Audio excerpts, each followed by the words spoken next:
Solomon ராஜா தேவனை வணங்கிய வரைக்கும் இஸ்ரவேல் தேசத்தில் அமைதி இருந்துச்சு. பிறகு சாலமோன் மற்ற நாடுகளை சேர்ந்த நிறைய பெண்களை கல்யாணம் செஞ்சாங்க. அவர்கள் சிலைகளை வணங்கினாங்க. கொஞ்சம் கொஞ்சமாக சாலமோன் மாறிவிட்டாங்க. அவரும் சிலைகளை வணங்க ஆரம்பிச்சாங்க. அதை பார்த்த தேவனுக்கு கோபம் வந்தது. அதனால் அவர் சாலமோனிடம், இஸ்ரவேல் ராஜ்யத்தை உன் சந்ததியின் கையில இருந்து பிடுங்கி விடுவேன். அதை இரண்டாக பிரித்து பெரிய பகுதியை உன்னிடம் வேலை செய்கிற ஒருவனுக்கு கொடுப்பேன். சின்ன பகுதியை தான் உன்னுடைய சந்ததிகள் ஆட்சி செய்வார்கள் என்று சொன்னாங்க. தேவன் தான் சொன்னதை இன்னும் தெளிவாக காட்டுவதற்காக வேறொரு காரியமும் செஞ்சாங்க. ஒரு நாள் சாலோமனிடம் வேலை செய்கிற யெரொபெயாம் வழியில நடந்து போய் கொண்டிருக்கும் போது அகியா தீர்க்கதரிசிய பார்க்கிறாங்க.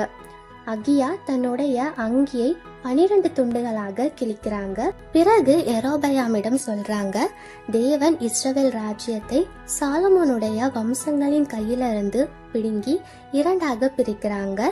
இதில் 10 துண்டுகளை நீ எடுத்துக்கொள். ஏனென்றால் நீதான் 10 கோத்திரத்துக்கு ராஜாவாக இருப்பாய் என்று சொல்லுறாங்க. சாலமோன் ராஜா அதை கேள்விப்பட்டதும் யெரொபெயாமை கொல்ல நினைக்கிறாங்க. அதனால் யெரொபெயாம் எகிப்துக்கு ஓடி சென்றாங்க. சாலமோன் இறந்த பிறகு அவருடைய மகன் ரெகொபெயாம் ராஜாவாக ஆனாங்க. அதனால் யெரொபெயாம் பயமில்லாமல் இஸ்ரவேலுக்கு திரும்பி வந்தாங்க.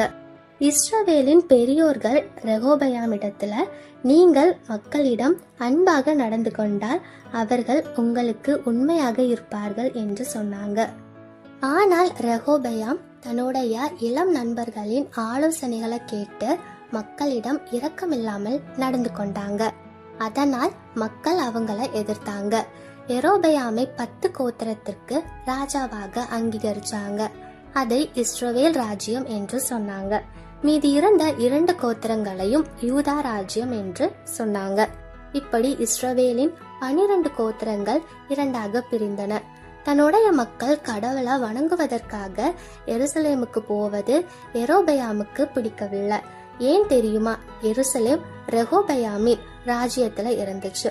அங்க போனால் அவர்கள் ரெகொபெயாமின் பக்கம் சேர்ந்து விடுவார்களோ என்று பயந்தாங்க. அதனால் அவர் 2 தங்க கன்றுக்குட்டிகளை செஞ்சு, எருசலேம் ரொம்ப தூரத்துல இருப்பதால இங்கேயே கடவுளை வணங்குங்கள் என்று மக்களிடம் சொன்னாங்க. மக்கள் தங்க கன்றுக்குட்டிகளை வணங்க ஆரம்பிச்சாங்க. மறுபடியும் தேவனை மறந்து விட்டாங்க.